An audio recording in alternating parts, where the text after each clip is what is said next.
Bismillahirrahmanirrahim. Assalamualaikum warahmatullahi wabarakatuh.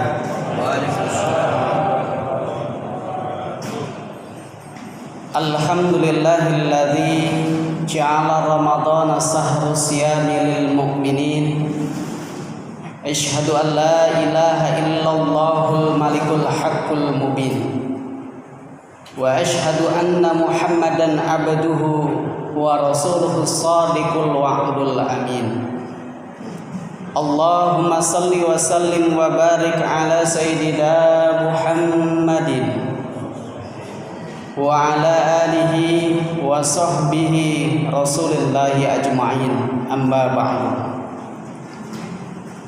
Sekedar pengurus Masjid Al-Muttaqin yang kami hormati dan mudah-mudahan Allah muliakan, para tokoh agama, tokoh masyarakat, para asatidz, para hujjat, bapak-bapak, saudara-saudaraku, hadirin wal hadirat jamaah salat tarawih Masjid Al-Muttaqin yang kesemuanya mudah-mudahan disayangi Allah Subhanahu wa ta'ala. Menghiasi hari-hari 10 hari babak kedua Ramadan tahun ini, sebagaimana yang dijanjikan, sebagaimana yang digambarkan oleh Rasulullah SAW, sebagai hari-hari yang penuh ampunan, di mana sebagai umat manusia kita tentu berlumuran salah dan dosa. Maka Ramadan ini kita harapkan bisa membakar seluruh dosa-dosa yang kita miliki, untuk meneguhkan upaya kita, mujahadah kita agar Allah mengampuni dosa-dosa kita. Kita perlu merujuk dan menilik sekelumit sejarah tentang nenek moyang kita, kakek moyang kita, leluhur kita, manusia pertama di dunia ini, yaitu Nabiullah Adam alaihissalam dan ibunda Siti Hawa. Manusia pertama yang penuh kontroversi akan penciptaannya. Pada sisi yang lain, iblis membangkang untuk bersujud, tapi kemudian dalam saat yang bersamaan malaikat melakukan konfirmasi yang biasanya tanpa koreksi, bertanya kepada Allah, "Kenapa ya Allah, Engkau menciptakan makhluk bernama manusia yang kerjaannya menumpahkan darah dan melakukan kerusakan?" Allah pun menjawab dengan inni a'lamu ma la ta'lamu. Aku lebih tahu daripada apa yang kamu tahu. Begitulah jawaban Allah kepada malaikat. Lalu malaikat pun sebagaimana fitrahnya, dia tetap sami'na wa ata'na. Dia dengar dan kemudian dia patuh kepada Allah.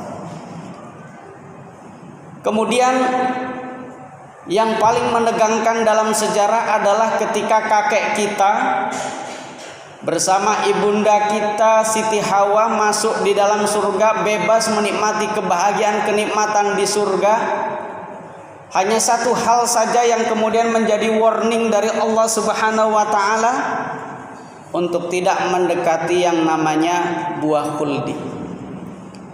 Sebagaimana data yang disebutkan dalam Komedian, Indonesia itu punya rating kedua makhluk paling kepo di dunia.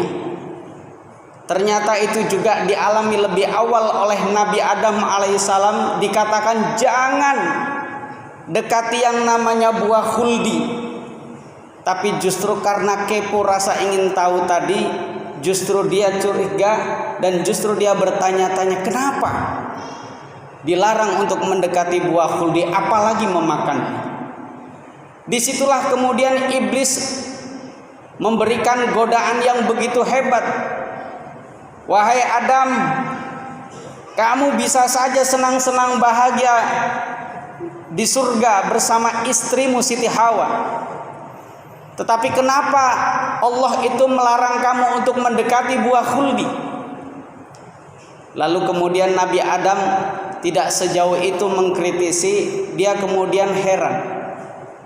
Dan kemudian kembali bertanya kepada iblis, kenapa iblis saya dilarang untuk mendekati buah khuldi? Kata iblis, kalau kamu mendekati dan kemudian memakan buah khuldi, maka kamu akan hidup abadi, hidup selama-lamanya. Godaan yang cukup menarik, sehingga kasus Khuldigate itu pun terjadi. Yang dalam cerita Israiliyat itu kemudian berkembang bukti bahwa mereka memakan buah khuldi itu bagi Nabi Adam, begitu dimakan kemudian nyangkut di tenggorokan, akhirnya jadi jakun. Dan ketika dimakan oleh perempuan Ibunda Siti Hawa, itulah kemudian menjadi buah dada. Antara jakun dan buah dada sampai beranak cucu, beranak pinak sampai ke generasi sekian. Kita semua laki-laki punya jakun, yang perempuan punya buah dada. Ini adalah dosa besar yang dilakukan oleh kakek moyang kita. Pada satu sisi sebagai manusia, Nabiullah Adam alaihissalam representatif buat kita, makhluk istimewa di antara makhluk yang lain termasuk malaikat itu sendiri. Jadi kita ini makhluk yang paling sempurna. Tetapi dosa yang dilakukan oleh kakek kita itu juga menunjukkan kemanusiawian kita, bahwa al-insanu mahalul khoto' wan nisyan. Manusia itu tempatnya salah dan lupa. Sampai ada makalah yang mengatakan sumiyal insan binisyan. Yang disebut manusia itu justru karena sifat kelupaan dan kelalaiannya itu. Dan sampai ada hadis yang menyebutkan kullu bani adam khata' wa khairul khata'i minat tawwabun. Setiap anak cucu Adam pasti punya kesalahan dan pasti punya dosa. Dan sebaik-baik orang yang punya salah, punya dosa, itu kemudian bertaubat kembali ke jalan Allah Subhanahu wa taala. Dan inilah yang kira-kira yang dilakukan oleh seluruh umat Islam sedunia di bulan Ramadan ini untuk mendapatkan ampunan dari Allah Subhanahu wa taala atas dosa yang kita lakukan. Dari sejarah ini maka kita diingatkan satu doa yang penting istiqomah kita amalkan terus menerus. Rabbana zolamna anfusana wa illam taghfir lana wa tarhamna lanakunanna minal khasirin. Di situ kita minta kepada Allah untuk mengampuni segala dosa kita atas kezaliman atas diri kita sendiri, dan memohon agar Allah memberikan rahmat. Jika Allah tidak memberikan ampunan dan rahmat kepada kita, lanakunanna minal khasirin, maka kita termasuk kelompok orang-orang yang rugi. Nauzubillah min zalim. Jadi sampai saking pentingnya doa ini di masjid-masjid musola, di taklim itu tarohiman. Rabbana ya Rabbana zalamna anfusana wa ilam taghfir lana wa tarhamna lanakunanna minal khasirin. Udah sekali aja Pak ya. Kalau diterusin nanti kelamaan kita sholat ya.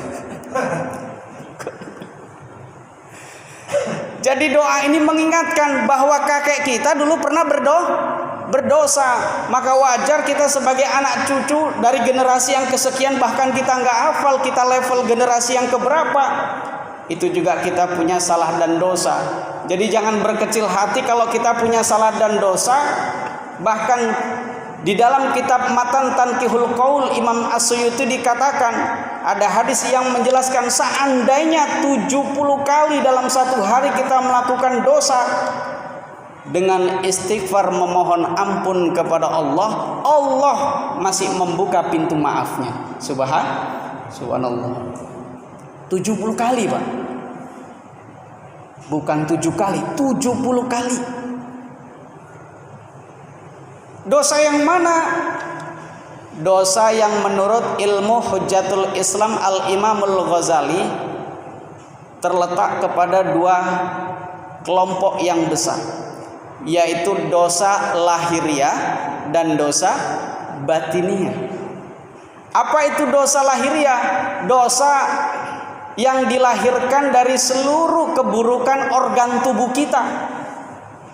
Mata kita penuh syahwat, telinga kita mendengar yang tidak baik-baik, pikiran kita bawaannya negatif thinking terus, bawaannya tajasus terus, cari-cari kesalahan orang lain. Orang sudah sibuk menjadi orang benar terus, tetap dicari kesalahan-kesalahannya. Mulutnya tidak bisa dijaga. Salamatul insan fi hifzil lisan, kata Nabi dalam hadisnya, keselamatan manusia itu sesungguhnya terletak kepada bagaimana orang bisa menjaga lisannya. Sudah 14 bulan kita disuruh tutup mulut dengan masker kita dengan berbagai merek, dari yang medis sampai non medis, dengan berbagai bentuk dan merek. Itu mungkin isyarat dari Allah supaya jaga mulut kita. Tangan kita jaga untuk tidak jahil dan merugikan orang lain. Kaki kita digunakan untuk melangkah yang baik, bukan untuk jalan kemaksiatan. Jadi itu adalah dosa lahiriah. Lalu yang disebut dengan dosa batiniah, itulah penyakit-penyakit hati. Penyakit hati itu bakhil, takabur, sombong, al-kadzib, bohong, ria, pamer, dan perbuatan-perbuatan yang lain, hasad, iri, dengki. Itu semua adalah penyakit-penyakit hati yang kita punya, dan ini kemudian melahirkan dosa. Dosa itu cukup menggelisahkan, kata Nabi, karena Nabi itu dalam hadis menjelaskan terkait dengan dosa, al-ithmu ma haka fi sadrika wa karihta ayyutalli'a alaihin nas. Dosa itu adalah segala sesuatu yang kita lakukan mendatangkan keresahan di dalam hati kita. Dan kalau perbuatan itu kemudian diketahui oleh orang, kita merasa malu. Contoh, maling ketangkep. Itu saking malunya mukanya ditutup. Sudah ditonjok sana tonjok sini, digebuk oleh massa, mukanya ditutup. Kenapa? Ekspresi dari apa yang digambarkan Nabi, orang berdosa itu hatinya gelisah, dan kalau perbuatan kita diketahui orang, kita tidak suka. Itu adalah dosa. Dan kalau dosa itu terjadi, maka ibarat hati kita itu seperti cermin, muncul kotoran, nokta-nokta hitam. Hari ini berbuat dosa, kaca tambah hitam, tambah kotor. Dan kalau dosa itu dibiarkan menumpuk, kaca itu penuh dengan debu, maka disuruh istighfar. Istighfar itu dalam bahasa Arab artinya dari kata ghafara. Ghafara itu maknanya menghapus dan menutup. Jadi kalau enggak dihapus, cermin itu akan kotor. Kalau sudah kotor, buat ngaca enggak jelas. Kalau sudah ngaca enggak jelas, itu kalau ditanya dia enggak tahu diri. Bagaimana tahu diri? Ditanya bagaimana bentuk hidungmu, enggak jelas karena cermin kotor. Tapi kalau sudah cerminnya bersih, rajin sholat, rajin taraweh, rajin zikir, rajin baca Quran, rajin ibadah kepada Allah, ibarat manusia kita punya salah dan dosa, itu seperti penghapus kaca mobil. Kotor, hapus, kotor, hapus, kotor, hapus. Dan begitulah manusia yang selalu berdosa tetapi menyadari, dan dia akan terus menghapus. Dan kalau sudah jernih, cermin itu bersih, buat ngaca enak. Jelas semua. Apa maksud daripada jelas? Kalau buat ngaca dia mawas diri. Ya Allah, udah hari gini kok saya masih punya sifat sombong ya, walaupun sedikit di dalam hati saya. Gak perlu didekte sama ustadz, gak perlu ditegur sama orang di sekeliling kita. Ya Allah, kok hari gini saya masih bakhil ya, padahal saya rezekinya lancar dan itu dari Allah, tapi kok saya pelit mempergunakan di jalannya. Ya Allah, kenapa ya kalau orang senang kok saya yang meriang, orang yang rezekinya banyak kok saya yang gak enak hati. Itulah penyakit dengki yang mengerikan. Kita susah melihat orang senang dan senang melihat orang susah. Tapi orang yang cerminnya bersih itu mudah disadari. Cukup cari ustadz, ikut taklim di Al-Muttaqin, dawam beribadah kepada Allah, maka hati kita akan terus disapu, bersih dan terus bersih. Bapak Ibu hadirin wal hadirat yang dirahmatin Allah Subhanahu wa taala. Maka Imam Suyuti dalam kitab Matan Tanqihul Qaul itu menjelaskan banyak hadis, satu di antaranya disebutkan oleh Rasul. Qala Rasulullah sallallahu alaihi wasallam, likulli da'in dawa'un wa dawa'un minaz zunubil istighfar. Setiap penyakit pasti ada obatnya, dan penyakit dari dosa itu adalah beristighfar. Apa faedah beristighfar? Syekh Abdul Wahab As-Sa'rani dalam kitab Minahus Saniyah memberikan penjelasan yang cukup singkat, dan ini mudah-mudahan memperjelas ilmu kita pada malam yang berbahagia ini. Man lazimal istighfara ja'alallahu kulli hammin faraja wa min kulli dhikin makhraja wa razaqahu min haitsu la yahtasib. Siapa yang melazimkan beristighfar pada saat kapan saja dan dalam bentuk redaksi yang seperti apa saja silakan pilih, maka baginya 3. Pertama, Allah akan memberikan jalan keluar dari setiap rasa sedih. Yang kedua, Allah akan memberikan solusi dari setiap masalah hidup kita. Dan yang ketiga, Allah akan memberikan rezeki dari jalan yang tidak disangka-sangka. Mudah-mudahan kita semua adalah ahli istighfar, mohon ampun kepada Allah, dan dengan istighfar ini tidak hanya hati kita bersih dan kita nanti menjadi fitrah, tetapi keberkahan juga menghampiri hidup kita. Assalamualaikum warahmatullahi wabarakatuh.